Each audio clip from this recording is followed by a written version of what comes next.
Vulnerability research. So knowledge is power, folks. And being aware of everything that's going on is sometimes a struggle. But my question is, when it comes to knowledge, how often are you checking? When was the last time you checked to see if Adobe has a vulnerability, or if Microsoft has a vulnerability, or Linksys, or Netgear, or SonicWall, whoever? When was the last time you checked? Or are you just waiting to hear it on the news? Because if that's what you're doing, do me a favor, email me your IP address, your outside IP address. No. Just email me. I'll get you. Where do you check? That's the big question. Where do you check? Okay, I know some people that subscribe to some different sites. I personally have a couple of my favorites. I'm going to share some of those with you, but there's some really interesting ones that are out there. And they should be flagged, and you should be checking these things weekly, if possibly not daily. Again, start thinking like a hacker.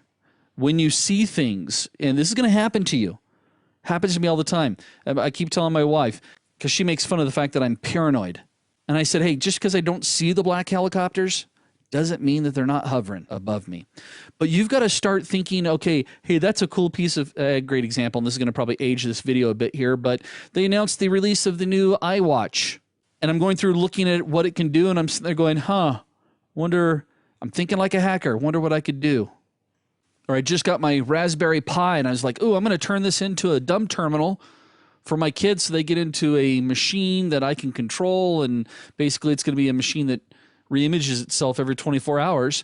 And as I'm looking it up, I come across an article about, hey, turn your Raspberry Pi into a pen testing server. And I'm sitting there going, okay, that's cool, except for I'm going to think like a hacker. Yeah, I'm going to pen test you with my Raspberry Pi. Raspberry Pi, if you guys aren't familiar with these things, very, very tiny, about the size of a large matchbox, but it's a full computer. Do you think I could hide that somewhere within your network and have it go through and start sniffing your network? And then, hey, it's got a network connection. Have it email reports, or I'll just come back in and pick it up. So start thinking. You'll start looking at things from a hacker's perspective. You also want to collect information about trends in security, trends in attacks that are taking place, and also in threats. Dale, that sounds like a lot to keep up with. Well, not only that, but you also have to be aware of how to recover from these issues. And most of the time you'll see solutions or resolutions as you read about those attacks and threats. So where do you look? Well, first of all, I'm going to start off with looking at my operating system vendors. I don't care what OS you're running. You need to check with them often. Most of them have their own security page. Microsoft has their own security page. Yes, they are very much aware that people are trying to attack them all the time, and so they have a dedicated site just on security that they announce issues, including zero-day attacks. Apple does the same thing. Adobe does the same thing. Everybody does the same thing. But I'm going to start with the OSs first. Then I'm going to move into my applications. I'm going to have a software inventory of everything running on my systems, whether it's a desktop software program or a server software application. I'm going to go through, have those inventory, and then I'm going to look and see if those vendors have got security pages announcing issues. I'm also going to do the same thing with my hardware vendors. Asus motherboards, Intel motherboards, Realtek NIC cards, whatever the case may be. That's going to be another one of the locations I'm going to be looking, is their websites. The manufacturers, Cisco, Netgear, Ironport. Component vendors, Western Digital, Intel, for their CPUs. Believe it or not, Bluetooth keyboards. Nothing's funner than hacking through Bluetooth. Nobody suspects it.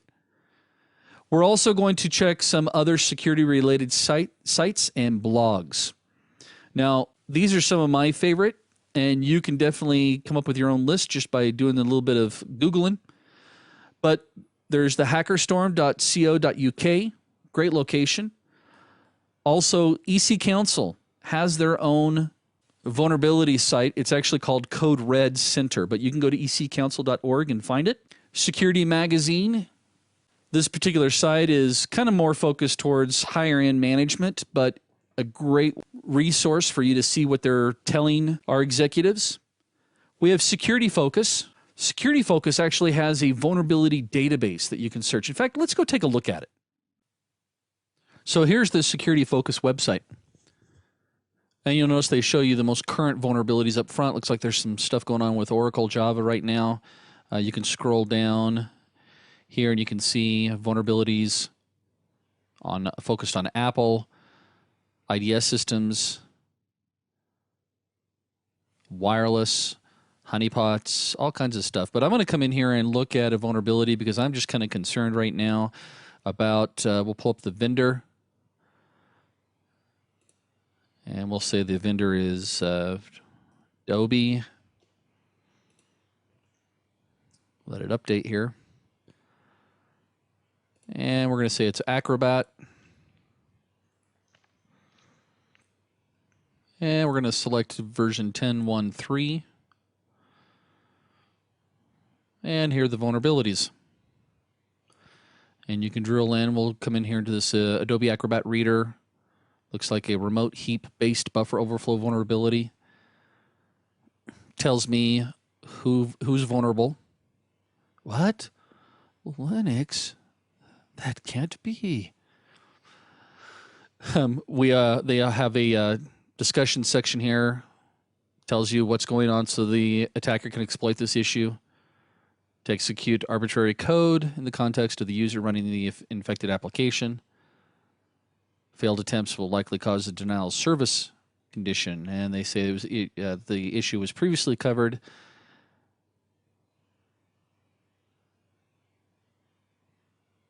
in a previous article, and as far as the solution is concerned, updates are available. See the reference for more information. I come over to references, and it takes me to Adobe's site. Basically, I just need to do an update to fix this particular problem.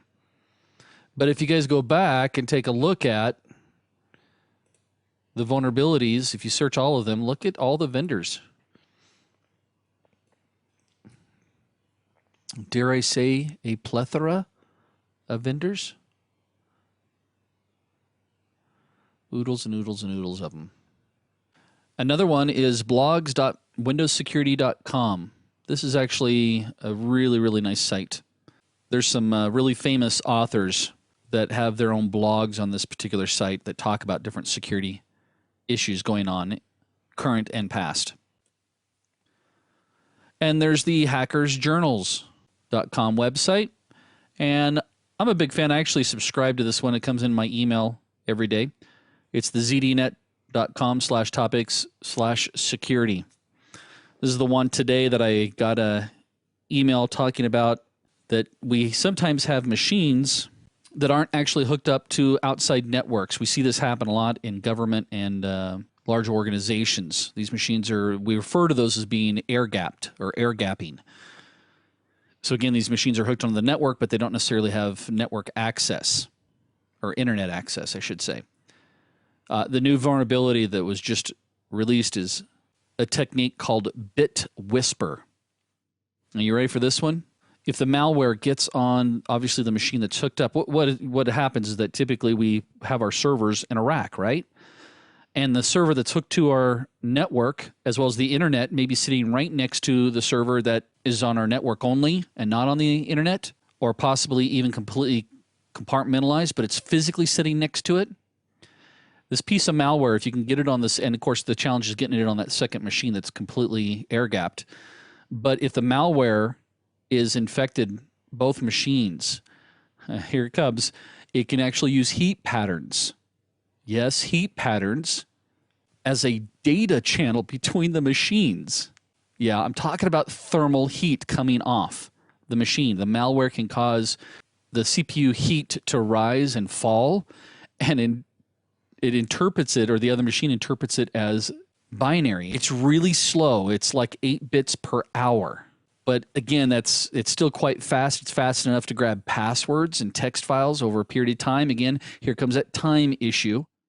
If you have a chance, go on YouTube, Bit Whisper, all one word, and you'll actually see them control a rocket launcher. It's a little Nerf rocket launcher from a secondary machine to a machine that's not hooked up to the network at all.